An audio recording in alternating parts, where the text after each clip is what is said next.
Permítanme dejarles unas reflexiones sobre México después de unos días aquí, en la toma de posesión de Claudia Sheinbaum, y déjenme dedicarle estas reflexiones a la maestra Ifigenia Martínez, una mujer valiente que ha estado ahí hasta el final. Me reunía esta semana en la Ciudad de México con representantes de partidos y también con intelectuales de todo el mundo, convocados por Morena, el principal partido ganador de las elecciones presidenciales, en coalición con el Verde y el PT, el Partido del Trabajo, y que son los que el 1 de octubre estrenaban nueva presidenta en la persona de Claudia Sheinbaum. En esa reunión, donde había españoles, alemanes, italianos, franceses, norteamericanos, así como dirigentes de izquierda de toda América Latina, incluido Brasil, un país que no siempre comparte todos los foros. Era un consenso en esa reunión que el país que más luz estaba ahora mismo irradiando es México. Sobre todo, claro, nos referimos a su izquierda. Igual que en los 60 Cuba fue la referencia, Chile en los 70, la revolución nicaragüense atrapó el corazón de mucha gente de izquierda en los 80 y a finales de los 90 fue la Venezuela de Chávez, que despertó enormes odios en la derecha y también esperanza en el progresismo del sur, creando la UNASUR, la CELAC, el Banco del Sur, Telesur. Ahora, 20 años después, ha sido México quien ha tomado el bastón de mando de la izquierda, que ha hecho posible que Europa, siempre arrogante y eurocéntrica, así como el continente latinoamericano prácticamente entero, se plantee este escenario. En primer lugar, hay que decir que genera una enorme envidia que López Obrador se haya marchado con una credibilidad y un apoyo popular de más del 70%. Con ese porcentaje entra en los libros de historia de este país. Y ya se le celebra, sin duda alguna, como el mejor presidente del siglo XXI, pero para muchos el mejor presidente de la historia de este país. En casi cualquier lugar los presidentes suelen irse derrotados. Bien en las urnas, bien con una última gestión, por lo general mediocre, y se van con el rabo entre las piernas, logrando hacerse populares, si acaso años después, y más por lo que hagan que por lo que hicieron cuando tenían esa responsabilidad. Esa popularidad de largo aliento de López Obrador le ha permitido a Claudia Sheinbaum en las elecciones presidenciales de octubre ganar con 30 puntos de distancia a la candidata de la derecha, a la que, por cierto, vino a apoyar Cayetana Álvarez de Toledo con muy poquita fortuna y también con muy poquita decencia. Esa victoria, a su vez, lleva al otro gran asombro. Se trata de una sucesión exitosa, que no solamente no ha resentido a su partido, a Morena, sino que lo ha reforzado y, como un añadido, permite continuar la senda abierta por la ya conocida como la Cuarta Transformación, esa la que sigue después de la independencia, en 1821, de la reforma de Benito Juárez, con la separación de la Iglesia y del Estado, y de la revolución de Madero, de Villa y Zapata, que llegaría hasta el gran presidente Lázaro Cárdenas en 1934. Las sucesiones han sido un verdadero calvario en toda la izquierda. Rafael Correa dejó el cargo a Lenín Moreno, que traicionó, y se convirtió en el peor azote y enemigo del correísmo y de la democracia. Evo Morales dejó a Lucho Arce, que había sido su exitoso ministro de Economía, pero en cambio ahora están en pie de guerra ambos. A Cristina Fernández de Kirchner le sucedió a Alberto Fernández, a quien ella misma desautorizó no mucho después, y ahora lleno de problemas. Pablo Iglesias nombró a Yolanda Díaz, que lejos de estar agradecida, se empeñó en intentar a toda costa matar a Podemos, intentando, concluir la tarea que había puesto en marcha la derecha o el PSOE. No es extraño que la sucesión de Obrador, que se hizo a través de una encuesta pública, en la que participaron todos los mexicanos y mexicanas, no solamente los de Morena, y que esa tarea sea vista como la más virtuosa de las sustituciones, aún más cuando le deja a la ganadora una oposición literalmente destrozada, tanto en las cámaras como en la sociedad. Una oposición que no tiene oportunidad de frenar las transformaciones.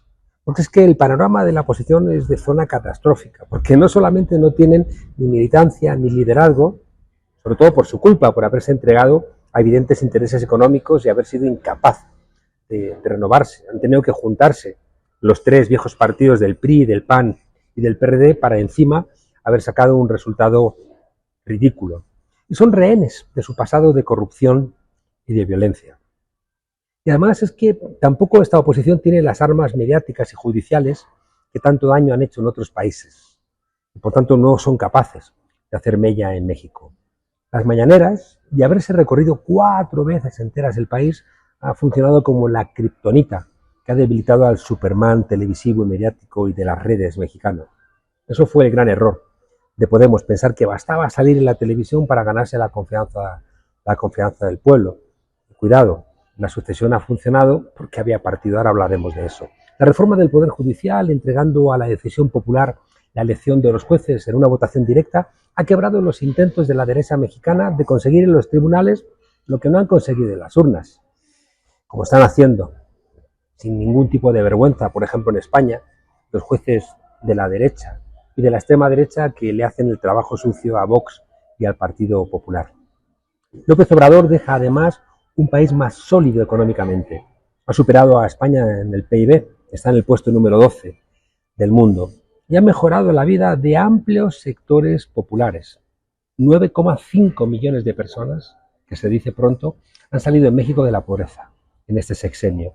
La vivienda, la inflación, el empleo y el crecimiento económico son otros tantos rubros positivos, de la misma manera que han revertido políticas tradicionales claramente neoliberales. En ese horizonte, México ha empezado a recuperar el ferrocarril, han comprado refinerías en Estados Unidos para no tener que estar comprando petróleo ni diésel, han construido una gran refinería en México, la de Dos Bocas, han levantado un nuevo aeropuerto, recientemente galardonado por su buena arquitectura y que sirve para descongestionar el aeropuerto de Ciudad de México, que ha sido prácticamente rodeado por el crecimiento de la ciudad. Es verdad que la violencia, que quizá es la peor lacra del país, si bien se ha reducido en el último año de manera notable, en términos generales ha crecido. Y el panorama con el narco, no olvidemos que ha sido parte del Estado de los gobiernos anteriores, que por tanto ha dejado un país con enormes dificultades y que en 6 años no pueden resolverse esos problemas. Pero también es importante entender que ni el gobierno ni el ejército han participado en ninguna matanza como ocurría invariablemente en las anteriores administraciones. Y además, como un horizonte claro, las mujeres han empezado a ocupar un espacio institucional que nunca antes habían desempeñado en México, ni en lo práctico ni en lo simbólico. Una mujer de origen rural va a representar como símbolo al país este sexenio. Por si no bastara, México ha sido, junto a Venezuela, el país más generoso con los exiliados, cosa que parecía que no iba a tener lugar por ese alejamiento de López Obrador del resto del continente. Pero ha regresado a ese lugar que tenía en América Latina y en el mundo como país de acogida. Los bolivianos y los ecuatorianos perseguidos en sus países dan buena cuenta de esa generosidad. Y esa tradición está ahí. No es gratuito que Lázaro Cárdenas recibiera a miles de españoles huidos del fascismo español en 1939. Y tampoco es gratuito que en la Asamblea Nacional, en el Palacio Legislativo, al lado de los nombres de Álvaro Obregón, de Madero, de Villa, de Cárdenas, de Zapata, de Gilberto Bosques, de los hermanos Flores Magón y de los demás héroes de la patria, esté escrito ahí, en letras doradas, el homenaje al exilio republicano español. Pues porque ayudó a construir lo que hoy es el México actual. Y es lo que explica a los ignorantes por qué la mayoría de los mexicanos desea en España una república y sobre todo no toleran la soberbia de los Borbones. Y no se les olvida que los Borbones fueron restaurados por Francisco Franco, un asesino de republicanos. Creo que hay 5 elementos que faltan en la izquierda europea y latinoamericana, que son los que explican el éxito de Obrador. En primer lugar, su coherencia ideológica, donde no ha cambiado de opinión, tuviera enfrente a quien tuviera. Da igual que fuera el presidente de los Estados Unidos, da igual que fuera el CEO o el presidente de Iberdrola, que fuera la patronal mexicana o al bendito rey de España. Al lado de esto está su enorme coherencia, siempre entre lo que ha dicho y lo que ha hecho, a diferencia de otros líderes de la izquierda que no siempre han acompañado con actos su discurso ni el personaje y sus exigencias que habían construido. Obrador no ha tenido ningún renuncio, pese a que, como en cualquier otro país, ha recibido ataques furibundos de todo tipo y constantes para intentar descalificarle. En tercer lugar, Obrador ha sido capaz de impulsar un partido en movimiento, Morena, que es ahora mismo una máquina de ganar elecciones, de organizar al pueblo, de atraer a intelectuales y de formar ideológicamente a la gente. Es esencial ahí el papel del Instituto Nacional de Formación Política, dirigido por Rafael Barajas, por el Fisgón, que también recibe una buena parte de los fondos del partido y que son lo que explica por qué la sucesión ha sido tan exitosa. Algo que ha fallado prácticamente en todos los países porque no han prestado atención al Partido Movimiento. En cuarto lugar, pero con tanta importancia como el primero, la política informativa de López Obrador ha sido luminosa, marcando la pauta cada amanecer en las mañaneras. Es un nombre con un guiño irónico popular a esos contactos sexuales tempranos rumiados por el cuerpo durante la noche. También lo ha consolidado con una comunicación directa con su pueblo, no solamente en la televisión, también en un contacto. Tampoco ha sido menor en la gestión de su gobierno, sin caer en voluntarismos, pues hacer valer lo que te puede permitir ser quien tiene la dirección del gobierno y de la administración. Tienes que dejar claro que estás gobernando.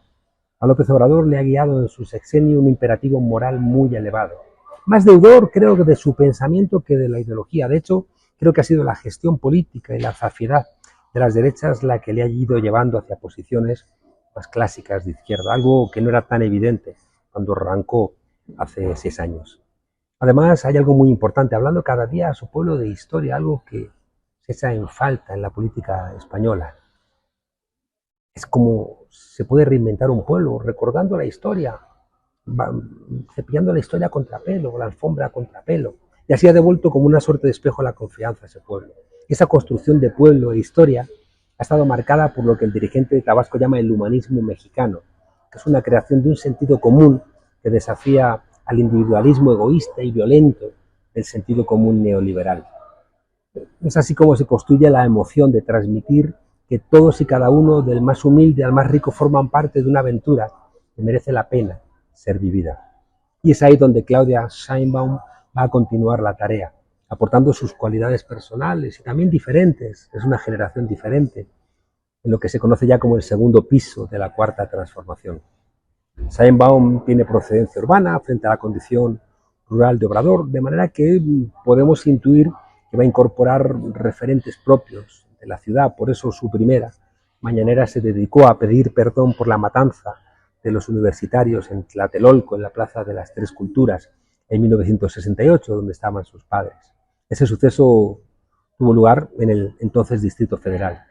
Ya digo que pertenece a otra generación más joven, de manera que va a estar más atenta a la sensibilidad de esa generalización de clases medias, urbanas, así como al desarrollo tecnológico. Claudia es científica, mientras que Obrador es historiador, de manera que es probable que le preste más atención a las cuestiones medioambientales, al avance científico, a los desafíos de la inteligencia artificial, aunque las cuestiones medioambientales, cuidado, esto va a depender de quién venza en la correlación de fuerzas que va a acompañar al problema ecológico y a los cambios de los patrones antropológicos de conducta. Ahí el empuje del partido de Morena va a ser esencial para saber hacia dónde se decanta la balanza.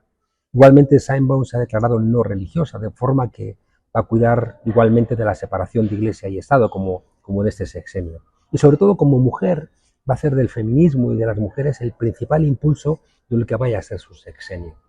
Quien haya estado estos días en México se habrá encontrado con una combinación contradictoria de dolor y amor, de pérdida y de encuentro, de tristeza y de alegría. Ese llanto no puede ser una resignación a no crecer. México no es nunca jamás, el país de nunca jamás, ni los mexicanos tienen voluntad de Peter Pan, ni Claudia Sheinbaum es Wendy, ni Clara Brugada, la jefa de gobierno de la Ciudad de México, ni la maestra Delfina, gobernadora del inmenso Estado de México que rodea la Ciudad de México, son campanilla. Por el contrario, lo que sí saben todos es que les toca seguir creciendo en ausencia del padre del Nuevo México, y que saben que la derecha va a leer esta transición como un momento de debilidad. Y por eso, cuidado, el capitán Garfio del neoliberalismo herido está ahí, agazapado. Lo que por la ley de la acción y la reacción va a unir a Morena y le va a dar coraje. El México progresista sabe que queda mucho por construir. Hay que clarificar lo que pasó en Ayotzinapa, lo cual es un debe del sexenio de López Obrador, y que ha asumido como propio la nueva presidenta y que genera, ver cómo se van a hacer las relaciones con el ejército. Muchos países tienen una situación de igualdad y paz social mejor que la mexicana, qué duda cabe. Pero el anhelo de cambio, la fuerza y la determinación de ir caminando en la superación del capitalismo está más presente en México que en cualquier otro país, donde el discurso parece que se ha resignado. Un México que es verdad que sigue tan cerca de los Estados Unidos, pero que ya parece estar un poquito más cerca de Dios. No en vano, es la primera vez que hay un papa latinoamericano. Por tanto, México es ahora mismo, por todo esto, el país donde la izquierda más luz está entregando. La maestra Ifigenia Martínez, un icono de la izquierda del país, la primera egresada mexicana en Harvard, le puso con enormes dificultades por su enfermedad en la banda presidencial a Claudia Sheinbaum y ha fallecido a los 94 años, 4 días después. Quiso que su último aliento le alcanzara para nombrar a la primera presidenta mujer de la historia de México. Esa luz ilumina también a la vieja Europa, donde parece querer caer otra vez la noche del fascismo. El mundo se debate entre democracia y autoritarismo. ¿Aprenderemos? En Europa del país hermano, aprenderemos en España, de México. Bien le merece la pena a Europa y en especial a España mirar con otros ojos al continente latinoamericano, porque la esperanza viene del sur. Igual que la maestra Ifigenia ha ido a reunirse con Pedro Páramo en un acto de realismo mágico, ojalá aprendemos, mientras que yo voy a terminarme este pan de muerto, que es el dulce tradicional de las fiestas de Semana Santa en este país. Un saludo.